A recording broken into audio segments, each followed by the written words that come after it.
किशनगंज के साथ जमीयत उलमा का, हमारे बुज़ुर्गों का, जमीयत उलमा के अकाबिर का और मेरे ख़ानदान का बहुत खुसूसी रिश्ता है।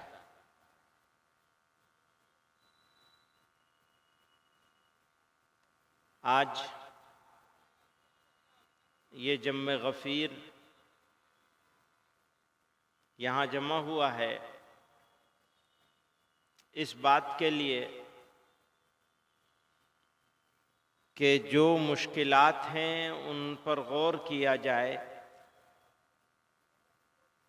और कुछ ऐसे फैसले किए जाएं जिनको हम अपनी ज़िंदगी में, अपने समाज में, अपने घरों में, अपने मोहल्लों में, अपनी बिरादरी में और अपने इलाके में नाफिज कर सकें।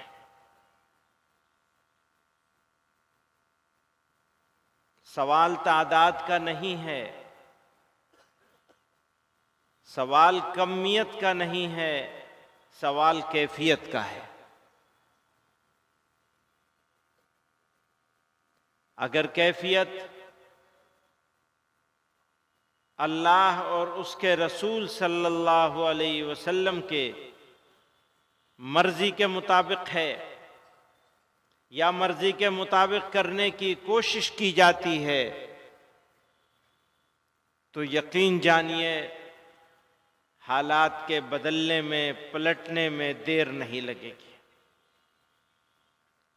देरी इस वजह से है कि हमने अपने आप को अंदरूनी तौर पर, दाखिली तौर पर कमज़ोर कर लिया है। मुल्क की मौजूदा सूरत हाल इंतहाई हसास और फिक्र अंगेज है। अफसोस के साथ कहना पड़ता है कि एक ख़ास तबके की बालादस्ती के क़याम और दूसरे तबक़ात को रुस्वा करने, हाशिए पर धकेलने और महरूम बनाने की बाकायदा और मुनज़्ज़म कोशिशें की जा रही हैं। काबिल अफसोस अम्र यह है कि इस मकरूह मुहिम को सिर्फ हुकूमती सरपरस्ती ही हासिल नहीं है बल्कि हुकूमत ही करवा रही है। ख़ास तौर पर जब मुसलमानों की बात आती है तो उन्हें कानूनी तौर पर बेबस, समाजी तौर पर अलहदा और माशी तौर पर कमज़ोर बनाने की साजिशें उरूज पर हैं। उनके मजहब, उनकी शनाख्त और वजूद को गैर ज़रूरी, यहाँ तक के नाकाबिल बर्दाश्त बना दिया गया है।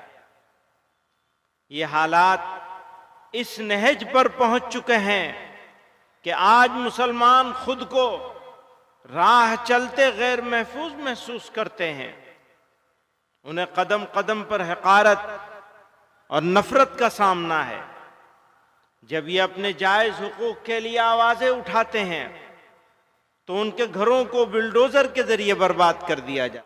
सरकारी सरपरस्ती में जारी मुनाफरत और जुल्म और सितम की यह लहर इन्हें शदीद मुश्किलात से दो चार कर रही है। इसी सरजमीन के एक शायर थे, बड़े खूबसूरत अंदाज में अब से बहुत पहले आज के हालात पर रोशनी डाल गए। गजब की फितना साजी आए है इस आफते जां को, गजब की फितना साजी आए है इस आफते जां को, शरारत खुद करे है और तोहमत हमें तोहमत लगा दे है।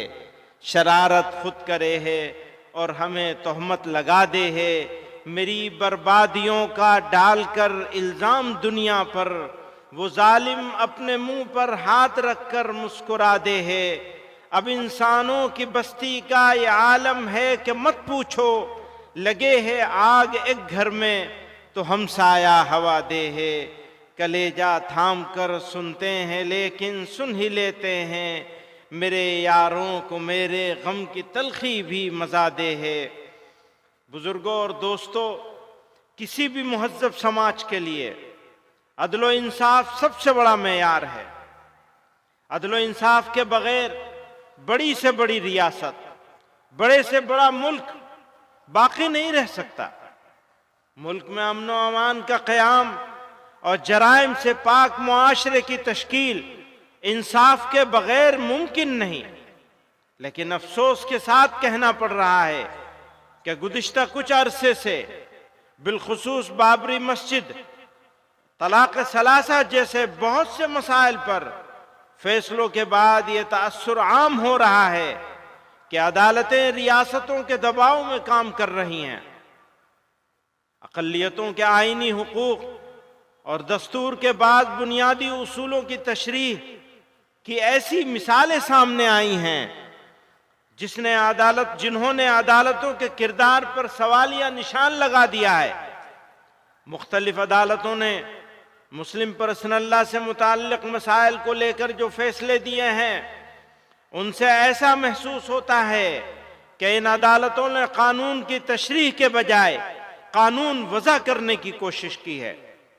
मौजूदा वक्त में प्लेसेस ऑफ वर्शिप एक्ट 1991, इसको नजरअंदाज करते हुए ज्ञानवापी मथुरा के मुकदमात को काबिल समाअत करार देने का फैसला बहुत वाज़ेह तौर पर काबिल जिक्र है। अब तो वहां भी पहुंच गए। हमारे बीच में अब्दुल वाहिद चिश्ती साहब, अंगारा शाह साहब मौजूद हैं अजमेर शरीफ से। सवाल मुल्क का है। यह मुल्क इंसाफ के साथ, बराबरी के साथ, बराबर के हुकूक के साथ, अक़लियतों और अक्सरियत की तफरीक के बगैर मुल्क बाकी रहेगा तो बाकी रहेगा। मुल्क की तरक्की होगी, खुशहाली होगी। सड़कें बनाई जाएं, एयरपोर्ट बनाए जाएं, ट्रेनें चलाई जाएं, तरक्की के जो काम दुनिया में हैं जिनका ताल्लुक मटेरियल से है वो जरूर किया जाए। लेकिन जिसका ताल्लुक इंसानों से है, अगर वो नजरअंदाज हो जाएगा तो याद रखना ये मुल्क कभी तरक्की नहीं कर सकेगा। फिर ये इंसानों का नहीं, जानवरों का मुल्क होगा। अगर बराबरी नहीं होगी, अगर इंसाफ नहीं होगा, अगर इंसानों के बीच में मजहब की बुनियाद पर, जात पात की बुनियाद पर तफरीक होगी, अगर लोगों को जलील किया जाएगा, तो ये इससे बड़ी मुल्क के साथ दुश्मनी और गद्दारी कुछ नहीं हो सकती। बुजुर्गों और दोस्तों, मैं ये कहना चाहता हूं, हमारे बीच में अंगारा शाह साहब मौजूद हैं, तो याद रखना ये जो वक्त है ना, ये बदलता है, एक जैसा नहीं रहता। आज अगर रात है, अंधेरा है, तो हमेशा नहीं रहेगा। सुबह तो होगी जरूर, सुबह तो जरूर होगी, हमारा यकीन है। इसलिए घबराने की, मायूस होने की कतई जरूरत नहीं है। मैं औकाफ के ऊपर यह कहना चाहता हूं, वक्फ एक दीनी मामला है। मुसलमान आखिरत की सवाब की गरज से अपनी जायदाद वक्फ करते हैं। याद रखिए, यह औकाफ किसी बादशाह या किसी हुकूमत की मिल्कियत नहीं, ये 100% मुसलमानों की वक्फ करदा जायदादें हैं। हमारे मुल्क में वक्फ जायदादों की कसरत इस बात पर दलालत करती है कि दीन इस्लाम ने इंसानों की खैरख्वाही और फलाह व बहबूद पर किस कदर जोर दिया है। मुसलमानों ने किस फराख दिली के साथ अल्लाह की रजा और सदक़े जारिया के लिए अपनी जायदादें वक्फ की हैं। यह वक्फ हमारे बुजुर्गों की विरासत है। आज इसे हम इस तरह ज़ाय होते नहीं देख सकते। हम दिहाइयों से इसके खुर्द बुर्द होने, इस पर नाजायज कब्जा और तसल्लुत होने की शिकायत करते रहे हैं। जमीयतुल उलमा हिंद ने हुकूमतों से बारहा मुतालबा किया है कि वक्फ जायदादों का इंतजाम और इंसराम SGPC के तर्ज पे किया जाए, लेकिन हुकूमतों ने कोई तवज्जो नहीं दी और वक्फ की बदहाली का तमाशा देखते रहे। बुजुर्गों और दोस्तों, इस पर मजीद जुल्म यह हुआ कि मौजूदा हुकूमत इस तरह की तरमीम करना चाहती है कि नाजायज कब्जा करने वालों का कब्जा आसान हो जाए और जिन्होंने कब्जे नाजायज कर रखे हैं उनका तसल्लुत मुकम्मल हो जाए। बुजुर्गों और दोस्तों, ये जो प्रोपेगेंडा किया जा रहा है ना कि जहां पे उंगली रख देंगे वो हो जाएगी, ये झूठा प्रोपेगेंडा है। अपनी ही जायदादें, इनके अपने वजीर ने इसी मर्तबा के सेशन में ये बात कही है कि इतनी जायदादें औकाफ की जो हैं वो लोगों ने कब्जे कर रखे। अगर हाथ रखने से वो जायदाद मिल जाती होती तो खुद औकाफ की जायदादों पर इतने सारे लोगों के कब्जे कैसे होते। वो जो मैंने शेर पढ़ा था ना कि शरारत खुद करे है और हमें तोहमत लगा दे है, वो तो भाई कब्जे तुमने करवा रखे हैं। और वक्फ बोर्ड बनता कैसे? हुकूमतें बनाती हैं। हम कहते हैं मुसलमानों के हाथ में होना चाहिए वक्फ बोर्ड का बनाया जाना। आपने जो मौजूदा कानून है उसके हिसाब से आपने उन जायदादों का इंतजाम करने के लिए जो सूबाई औकाफ बनाए हैं जितने, और सेंट्रल वक्फ काउंसिल भी, वो सब हुकूमतें बनाती, हुकूमतों के बनाए हुए औकाफ के साथ। और इतनी जायदादें आपका वजीर मान रहा है कि इतनी जायदादों पे कब्जा है। मेरे भाइयों बुजुर्गों, मुसलमान को क्या करना चाहिए? मुश्किल हालात में मुसलमानों का अमल और रद्द अमल वो क्या होना चाहिए? तो मैं अर्ज करना चाहता हूं, सब्र, हिकमत और दानिशमंदी का आईनेदार होना चाहिए। अगर सब्र के साथ, हिकमत के साथ और दानिशमंदी के साथ सोच समझकर फैसले नहीं किए गए तो जो हमारा मुखालिफ जो चाहता है हमारे हाथ से वो काम करवाने में कामयाब हो जाएगा। वक्त का तकाजा है कि मुसलमान अपनी बसीरत और दूर अंदेशी का मुजाहरा करें, मुस्बत और मुतवाज़िन इक़दामात के जरिए मुआशरती तामीर और तरक्की में अपना किरदार मजीद मजबूत करें। तालीम के फरोग, माशी खुदकिफालत, समाजी बहबूद पर खुसूसी तवज्जो मज़बूत करते हुए हमें अपनी कम्युनिटी को इस काबिल बनाना है कि हर चैलेंज का सामना हिकमत और इस्तिकामत से किया जा सके। सितम कितना ही रुख बदले, वफा की खून न बदलेंगे, वो तरकश अपना खाली कर दें हम पहलू न बदलेंगे। मिजाजे बागबानी बागबां का घर न बदलेगा, चमन वाले भी अपना रंग अपनी बू न बदलेंगे। जुनू वालों की शोरीदा मिजाजी भी न बदलेगी, वो जब तक तर्ज अंदाजे खमे गेसू न बदलेंगे। गमों की तर्जुमानी हो रही है, होती जाएगी, ये जख्मे दिल नहीं है, फूल हैं खुशबू न बदलेंगे।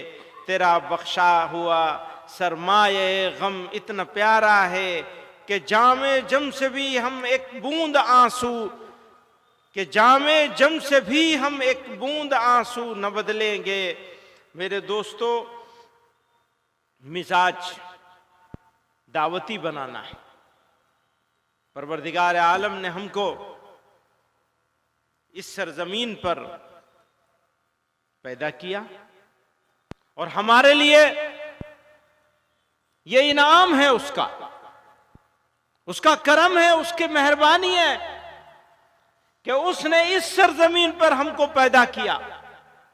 हो सकता है हम किसी ऐसी सरजमीन पर पैदा होते जहां सब एक तरह के लोग होते, हमारे जैसे लोग होते।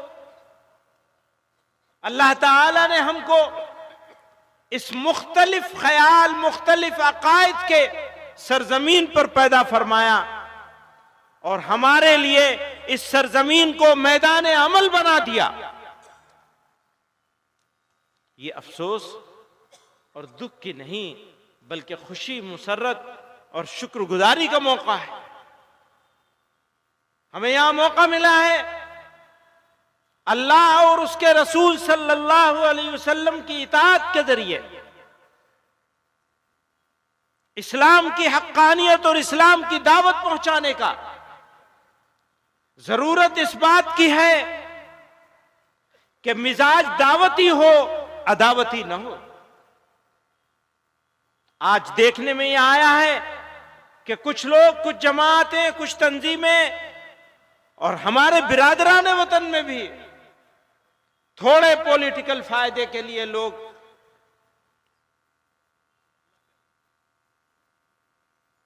दुश्मनी, नफरत फैलाकर, तकसीम करके लोगों को बांट रहे हैं, बांटने का काम कर रहे हैं। मुझे बताया जाए कि अगर इस मुल्क में बसने वाले लोग बटेंगे, बांटे जाएंगे, तो मुल्क के साथ दोस्ती होगी या दुश्मनी होगी।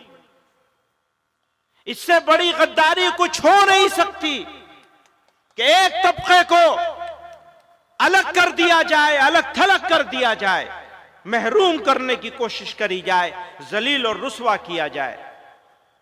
मेरे भाइयों, वक्त का तकाजा है कि मैं अपनी बात खत्म कर लूं।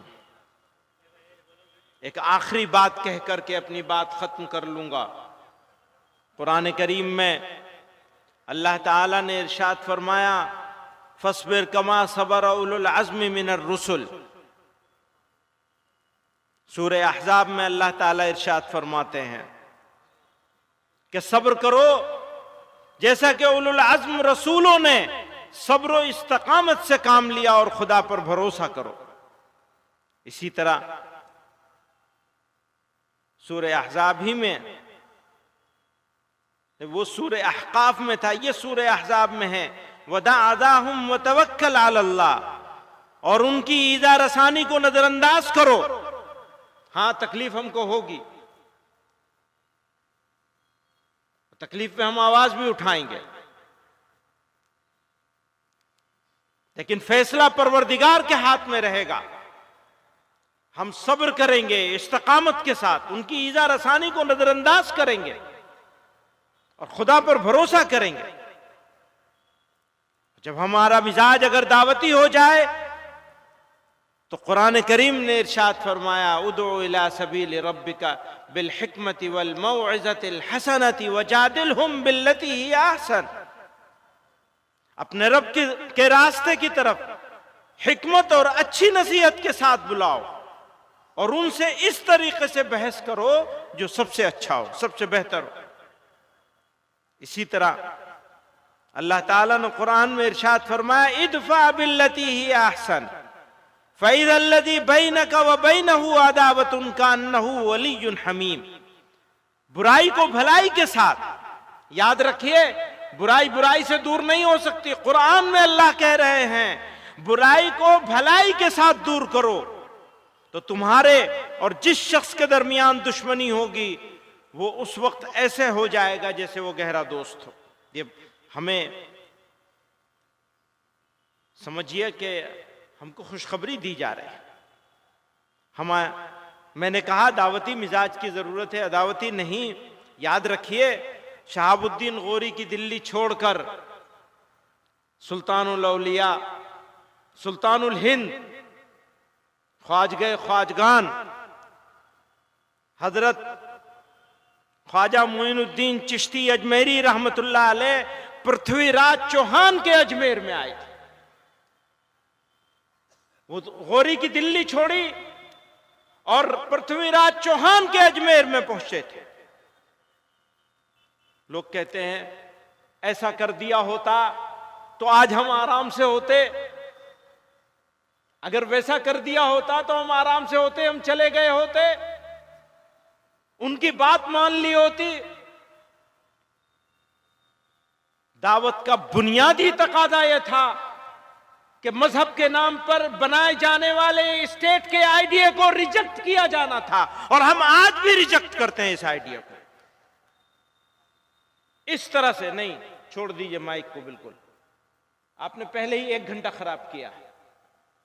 काम की बात ना हो, नारेबाजी होती रहे, पूरे कौम का मिजाज खराब कर दिया, नारेबाजी में लगा दिया, काम करने को तैयार नहीं है, अपने बच्चों की तालीम की तरफ तवज्जो नहीं है, मुआशरे में रस्मो रिवाज से लड़ने को तैयार नहीं है, मन मर्जी चलेगी मुसलमानों की। मुसलमानों, अगर तुम्हारी मन मर्जी चलेगी तो फिर तुम्हारे ऊपर शैतान की हुकूमत चलेगी।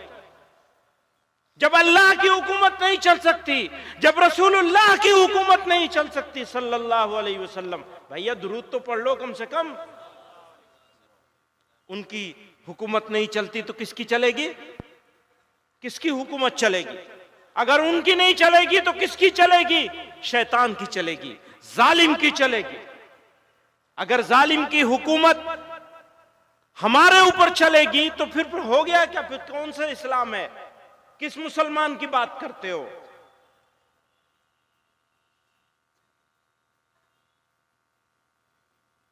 मुश्किलात और मसाइब याद रखना, अगर तुम मुसलमान हो तो मुश्किल जरूर आएगी।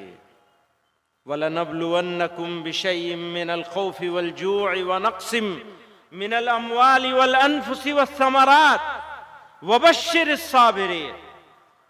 फरमाते हैं और हम तुम्हारी आजमाइश करते रहेंगे, कुछ खौफ से, कुछ भूख से, और जान और माल और फलों के नुकसान से, यानी तुम्हें उजाड़ा जाएगा। तैयार हो इसके लिए? तैयार होना पड़ेगा। अगर मुसलमान हो तो तैयार होना पड़ेगा। कहते हैं हसीबन नासु अन युतरकू अन यक़ूलू आमन्ना वहुम ला युफ्तनून। आजमाए नहीं जाओगे। पहली आजमाइश यह है कि हम अपनी मनमर्जी करना छोड़ दें। यह है पहली आजमाइश। अपनी मनमर्जी करना छोड़ दीजिए।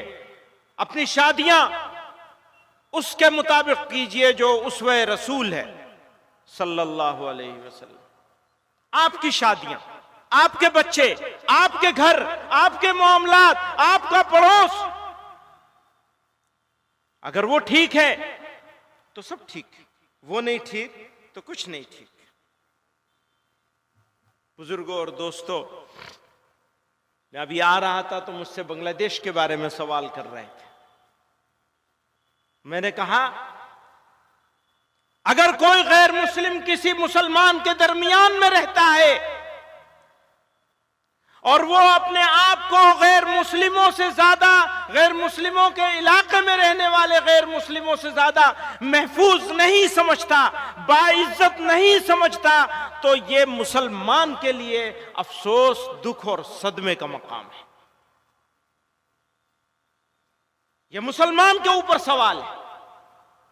और अकलियतें, इस पूरे खित्ते में रहने वाली किसी मुल्क की अकलियतें हों, अगर अकलियतें चाहे यहां हो और चाहे वहां हो, अपने आप को गैर महफूज समझते हैं, अगर उनको ऐसा लगता है कि उनको इज्जत और सम्मान नहीं मिल रहा है, तो याद रखना वो मुल्क मुहज्जब कहलाए जाने के काबिल नहीं है।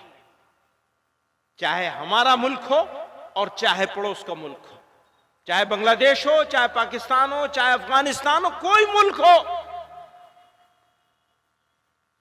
अकलियतें बाइज्जत होनी चाहिए, सम्मान होना चाहिए माइनॉरिटीज का इस पूरे खित्ते में। आज हमने ये ख्वाब सजाया है कि ये खित्ता बर्रे सगीर अगले 100 सालों में दुनिया को लीड करेगा। अमेरिका के हाथ में नहीं रहेगी अब क़यादत इंशाअल्लाह। लेकिन भाई हमारे बगैर कैसे होगा? हमारे बगैर नहीं होगा। हमें लेना पड़ेगा तुमको, हमें सम्मान देना पड़ेगा, हमें मौका देना पड़ेगा, बराबर की अपॉर्चुनिटी देनी पड़ेगी, तो अगली सदी हमारी होगी। अल्लाह ताला हमें सच्चा पक्का मुसलमान बनाए, सही रास्ते पे चलने की तौफीक अता फरमाए और हमारी बदआमालियों से हमारी हिफाजत फरमाए। व आखिर दावाना अनिल हम्दुलिल्लाह।